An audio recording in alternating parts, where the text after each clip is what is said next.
parce que tu es toujours en train de te plaindre, en train de pleurer. Tu prends un petit peu des aliments comme ça, tu leur donnes des personnages, ok, tu leur inventes une histoire. Et après, non mais, je suis en train de t'expliquer le boulot. Et tu les fais parler, comme ça, sur une table. Tu fais parler quoi? Tu fais parler les aliments, tu fais parler les légumes. Mais en public, tu veux dire? En public, ouais, ça marche, hein, je t'assure, j'ai essayé, ça marche. Vous êtes vraiment potes dans la vie, quoi? Oui, ça peut paraître surprenant, mais si on parle sérieusement et qu'on n'est pas dans la déconne, la réponse est oui, on est très potes.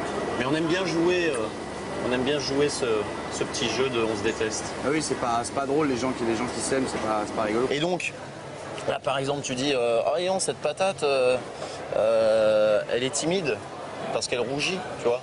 Là, rire. Moi, je sais que je suis assez difficile dans mes goûts artistiques. Et j'ai été très très admiratif du travail d'Arnaud de sa mère. Et moi aussi. Et voilà. Moi aussi, je suis admiratif de mon boulot. Du coup, on s'est rejoint sur ce point-là, quoi. De quel potager vous venez? Est-ce que c'est un potager musulman? Ouais, ou alors plutôt que de le dire toi, tu te caches derrière une carotte, tu fais parler la carotte. Ça le radis noir. Ça le radis noir. Et puis alors lui, la tomate, elle dit ah mais comment vous pouvez tenir ces propos? On dit pas un radis noir, on dit un radis de couleur. Je joue un prof d'éco qui monte sur scène quand je joue un spectacle. Le spectacle que son meilleur ami rêvait de jouer. Sauf que ce meilleur ami là en question, il est décédé. Et juste avant de mourir, il lui a fait promettre à son pote de le jouer. Tiens, d'ailleurs, dans ce genre de situation, je ne sais pas ce qui est le plus troublant, si c'est de voir son ami mourant ou les bip-bip incessants de l'oscilloscope. Je ne sais pas, ça doit être un tout. Hein. Notez que tant que ça fait bip-bip, c'est plutôt rassurant. Hein. C'est le bip continu qui est flippant. C'est plus agréable à l'oreille, hein.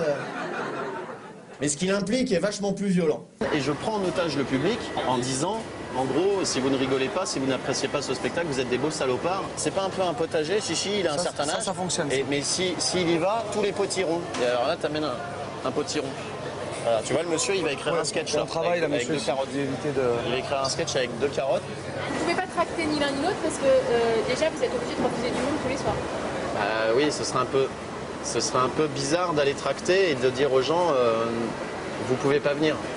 Non mais c'est vrai. Non mais c'est vrai. Voilà, vous pouvez pas venir. Grégory, tu veux que je t'aide à tripoter ta voisine? Non? Tant pis. Non, mes frères. Je vous en prie, ne soyez pas des criminels. Après que cet homme est entré dans ma maison, ne commettez pas cette infamie. Voici ma fille qui est vierge, je vous la livrerai. Mais tu vas pas être avec Hitler. Il est pas en enfer, Hitler, il est directeur des ressources humaines ici. Alors Mohamed, lui, il a attendu ni signe, ni message, ni une parole de ma part, rien du tout. Mohamed, il s'est levé un matin. Prophète! Mais sérieusement? Non mais même la terre promise, je veux dire, il vous l'a promise, mais il a prévenu personne, qu'est-ce qu'il a fait? De toute façon, à partir du moment où on va dans des thèmes comme moi je vais, c'est les handicapés. Quand je fais semblant de lancer un handicapé de 14 ans sur scène sur France 2, c'est pas moins dangereux. C'est sûr que les handicapés courent moins vite quand même que les musulmans. Ouais. Mais Peut-être moins de menaces de mort. il y a certaines personnes qui le prennent mal alors qu'ils ne comprennent pas que je suis justement en train de les défendre. C'est-à-dire qu'ils ne comprennent pas que je prends des risques pour eux en fait, pour dénoncer certaines choses pour eux. Monsieur, ça s'appelle de la fouasse ou vous avez juste oublié le G de Fougas? Ah ouais, c'est de la fouasse. On dirait qu'elle est très très jeune, la fille, de faire travailler sa fille pendant les vacances. Là, Pendant l'été, c'est fou, les commerçants s'autorisent à faire travailler leurs enfants. Ils n'ont pas le droit, hein, c'est du travail au noir, de toute manière, même si c'est les enfants. Mes parents faisaient ça avec moi, je les ai dénoncés moi. Dans le spectacle, je ne me moque pas des musulmans, des juifs ou des chrétiens, je me moque des musulmans extrémistes, des chrétiens extrémistes et des juifs extrémistes. Après, il y a toujours des gens qui ne comprennent pas et ces gens-là, je les emmerde. Il interprète la bêtise pour mieux la dénoncer. Effectivement, quand il y a des gens qui juste voient cette bêtise et la critiquent, tu dis, mais non, tu es en train de te tromper de colère. Oh. Ça s'appelle de la fouasse. C'est la fougasse sans G? C'est de la fougasse sans G. Ah ouais, on sent qu'il manque quelque chose. Ça représente quoi Avignon pour toi que tu le fais pour la première fois? Alors, c'est l'Euro Disney du théâtre, quoi. Non, mais dans le sens où c'est un, voilà, on vit en vase clos.